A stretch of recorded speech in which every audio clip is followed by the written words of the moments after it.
Eu vivi isso na prática. Foi eu que construí a primeira calça comprida para mim, foi eu que construí. Foi eu que construí a primeira sandália. Foi eu que construí o primeiro calção para jogar bola para mim. Foi eu que construí o primeiro colchão de mola. Eu construí para minha casa. De modo que a Escola Parco me ofereceu todas essas potencialidades. Não sei se dá para ver essa pintura, ainda tem aqui. Nerivaldo, Nery, 18/12/64. Fiz o álbum, na técnica de encadernação, e depois a pintura, né? Tudo foi confeccionado por mim. Aqui deve ter algumas fotos ainda do tempo da escola.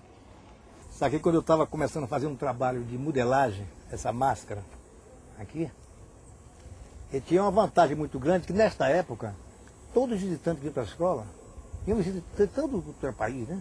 Eles faziam outra escola de outros estados e tal, aí tinham que me ver trabalhando no barro.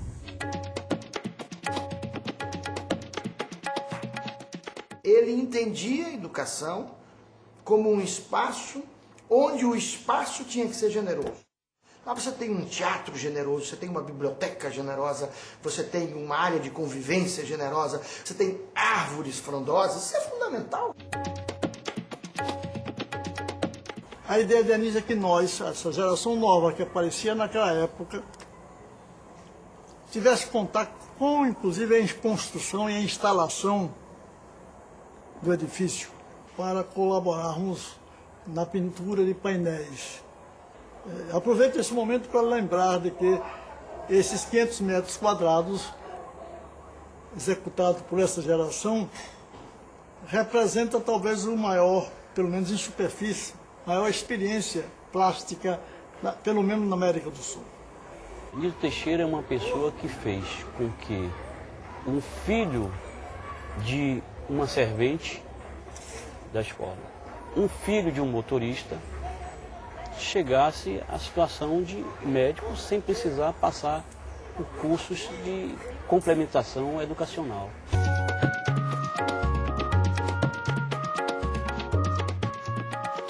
Sou a caçula de 8 filhos. E se a minha mãe não tivesse encontrado na vida o centro, eu não estaria, com certeza, na formação de educadora que estou hoje. Por conta que eu não ia ter condição de custear estudo de qualidade. Porque eu recebi estudo de qualidade.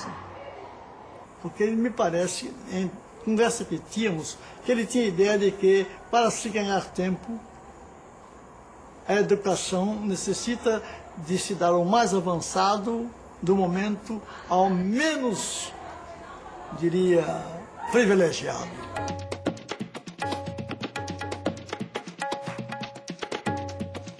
Que a gente aqui não sentia falta de nada.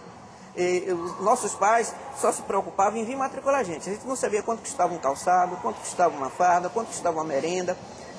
Se a gente estivesse doente aqui, nós iríamos para o gabinete médico, trazia a receita para a dona Carmen Teixeira, ela mandava comprar o remédio imediatamente, então a gente só tinha tudo de bom. E hoje, sinceramente, eu sinto aquela coisa por isso aqui. Para mim, depois da minha família, é isso aqui para mim. Nós tínhamos conta bancária, onde nós exercitávamos, nós tínhamos nosso gerente, tínhamos o cheque, né, o talão de cheque, e nós fazíamos a transação bancária como se fosse adulto lá fora. A gente depositava o dinheiro e aí saía dando cheque. Eu dava às vezes 2, 3 reais, essa ia dava 50 centavos, 20 centavos, e aí o dono ia e recebia no banco. Era tudo feito pelo aluno. Então é uma escola que realmente tem que ser valorizada.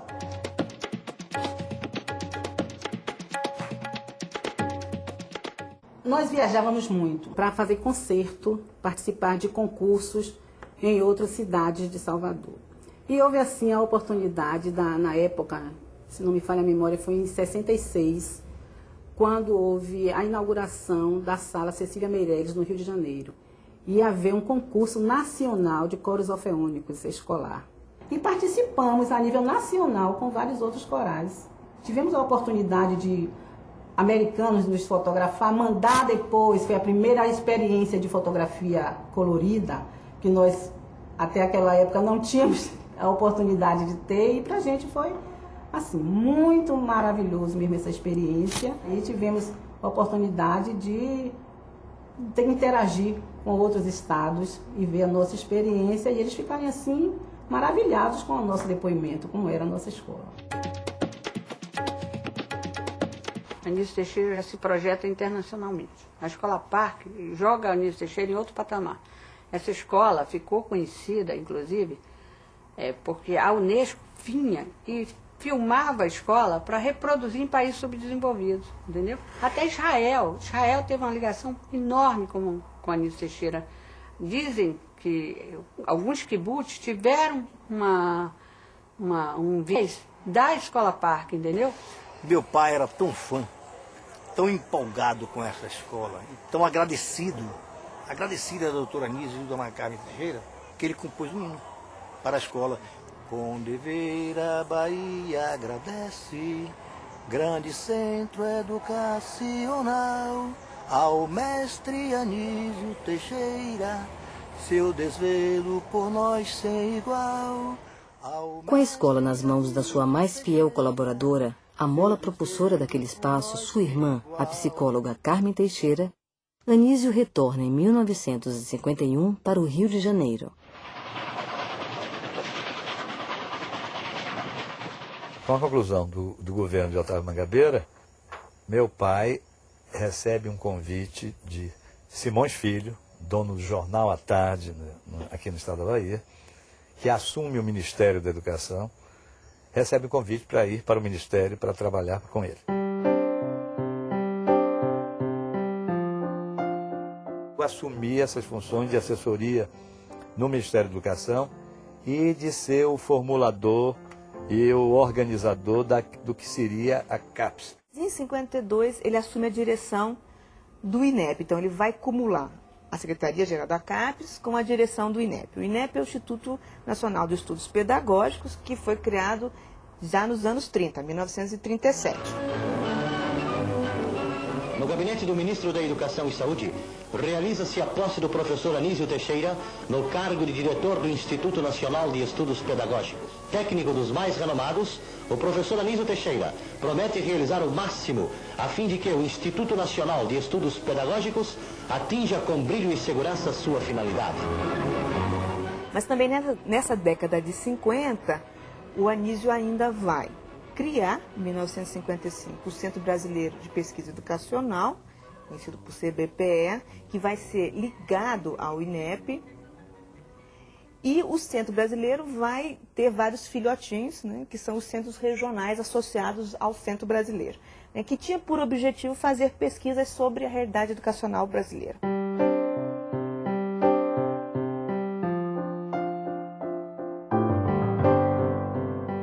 Os anos 50 é a década em que se vai discutir qual que é esse projeto de educação nacional. Anísio não abdica de suas ideias em defesa de uma educação laica e para todos, provocando reações muito fortes, principalmente e novamente por parte da Igreja Católica, gerando o famoso Manifesto dos Bispos, que exigia, entre outras coisas, a demissão de Anísio da direção do INEP. Então, meu pai passou a sofrer assim uma oposição sistemática, e mais do que sistemática, pressão mesmo junto aos poderes constituídos, no caso ao próprio presidente da República, o Juscelino Kubitschek, no sentido de ser essencial a demissão de meu pai, sob pena de se abrir a perspectiva de um total caos na educação brasileira com a implantação de um modelo comunista de educação. Modelo esse que meu pai, na intimidade, ria com muita frequência e dizia que era um dos poucos sistemas educacionais que ele não conhecia, era o sistema educacional comunista. Ele achava que não cabia essa coisa de nenhuma renúncia, quando muito aceitar a admissão, mas não renúncia. E se manteve no cargo. No se manter no cargo, ele angariou assim uma solidariedade manifesta e presente de toda classe intelectual representativa mesmo. Também nos anos 50, publica Educação Não é Privilégio e Educação e a Crise Brasileira. O lazer dele era ler. Ele já acordava com o livro, dormia com o livro aqui, entendeu? O livro era embaixo do braço, no sítio estava com o livro, com os meninos era sempre com o livro, mostrando um livro. Não era de nadar, porque não sabia, mas gostava muito da água, admirava muito a água e não tinha, por conta de não nadar, nenhum perfil fóbico, não, de ter maiores cuidados. Não, ao contrário, às vezes até fazia estripulias.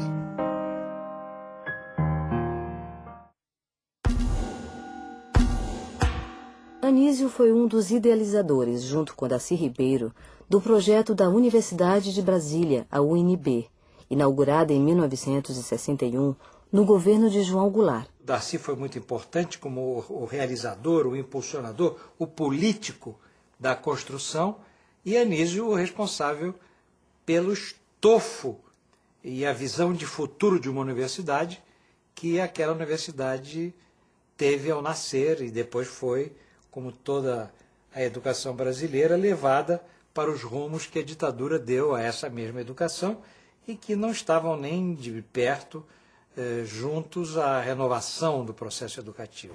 Porque a universidade ela foi concebida de uma maneira tão revolucionária, tão transformadora, né? Como se fosse uma Bauhaus, para ter um parâmetro assim, né? Um campo de experimentação, né? Todo o sistema diferente, com créditos, semestres e não o ano letivo, né? Professores que vinham do exterior para dar uma matéria, né? E não por acaso, todo mundo que viveu aquele período ficou com uma marca, né? Como o Demian, né? do Hermann Hesse, que as pessoas se reconheciam por um sinal na testa. Eu acho que quem passou pela Universidade de Brasília ficou com esse sinal, né, transformador, mais corajoso, mais aberto, mais instigante, né? Em 1963, assume o cargo de reitor e também vai aos Estados Unidos, onde recebe um prêmio da Universidade de Colômbia. É no mínimo curioso o trecho de uma carta sua dessa época ao amigo Péricles Madureira de Pinho.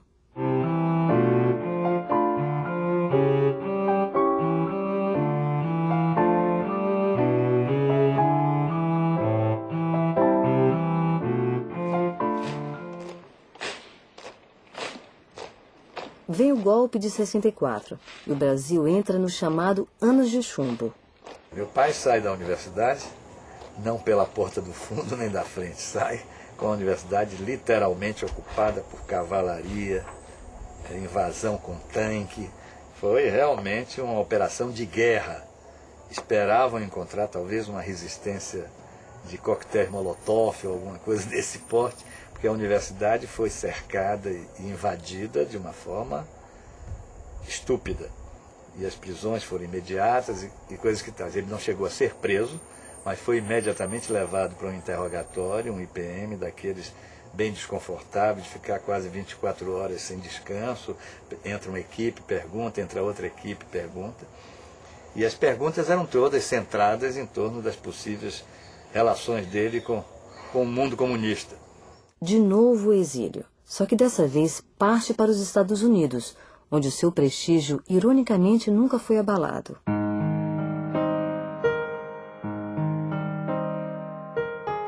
Mais uma vez, meu pai era comunista no Brasil e não era comunista para o FBI. Fica como professor visitante de algumas das mais importantes universidades americanas, a de Colômbia, a de Nova York e a da Califórnia. Então, no caso de Anísio, somando os anos em que ele ia ser padre, a capacidade que ele teve de conceber que não tinha vocação, a abertura intelectual do mesmo, a formação norte-americana, a vivência num país subdesenvolvido, o fez compreender profundamente que essas perseguições faziam parte do processo. E ele não tinha isso de ficar se lamentando nos cantos. Ele ia fazer, ele ia trabalhar, ele ia escrever, ele ia fazer outras coisas.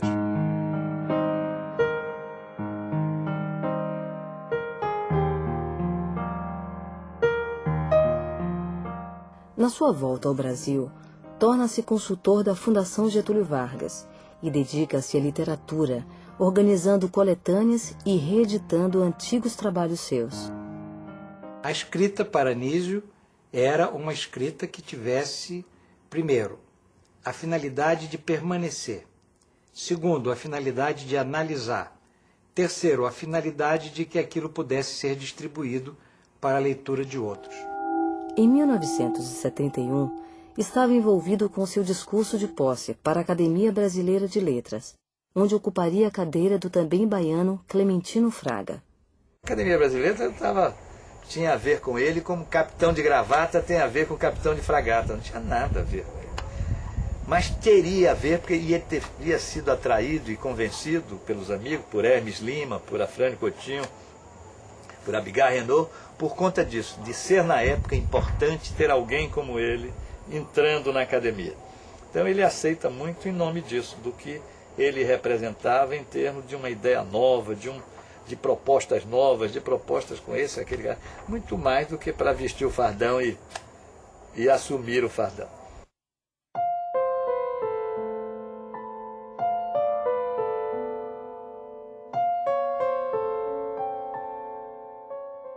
Quando o Brasil é surpreendido com a sua trágica e misteriosa morte.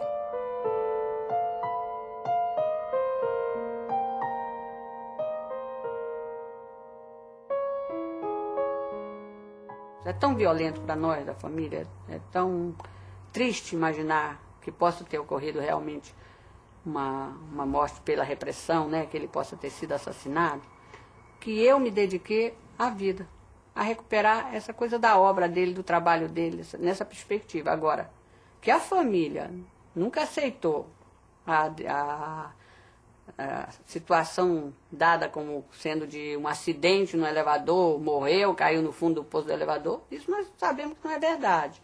Também nós não temos a certeza, não temos provas de que não foi assim.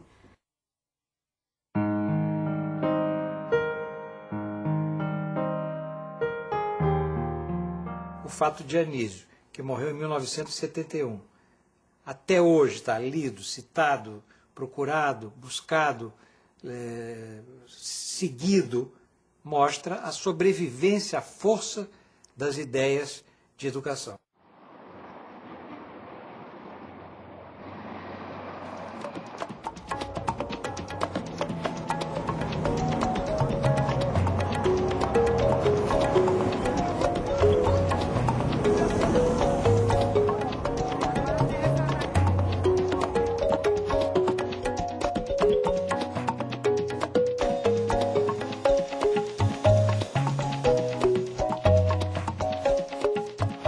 Porque isso aqui é mais do que uma faculdade para toda essa comunidade que vive aqui. Por quê? Porque hoje no Brasil não existe uma escola igual a essa, para dar essa condição que dá essa área daqui. Quando eu cheguei aqui em 58, só existia só esse pavilhão. Hoje são 7 setores, 7 pavilhões que nós temos aqui, que é o setor de artes, é o setor de educação física, é o teatro, a biblioteca, o setor de informações, a administração e a cantina. Nesse momento agora estão acelerando a massa para poder vir a fermentação lenta.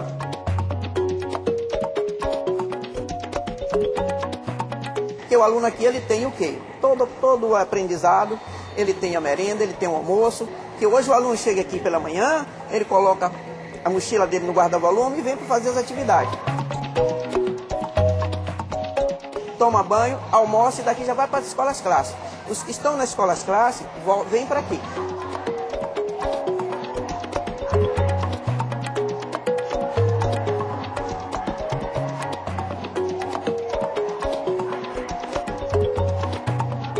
Antigamente, essa escola só era toda regida pelo governo federal. Aí depois passou, porque o espaço era do Estado, passou-se para o Estado e a coisa ficou bem diferente, mais difícil, porque realmente manter isso aqui é muito caro.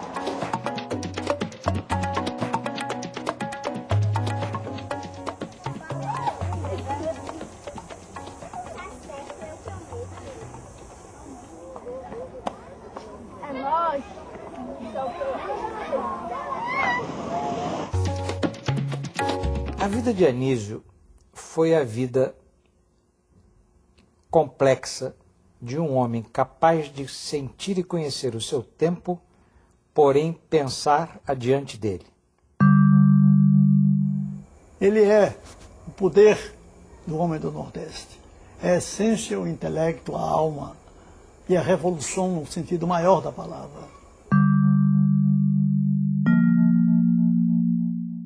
Vou fazer das palavras de Jorge Amado minhas palavras. Anísio foi o mais modesto dos grandes homens, o mais simples, o que menos desejou para si próprio, o mais ambicioso, porém, em relação ao Brasil e ao homem brasileiro.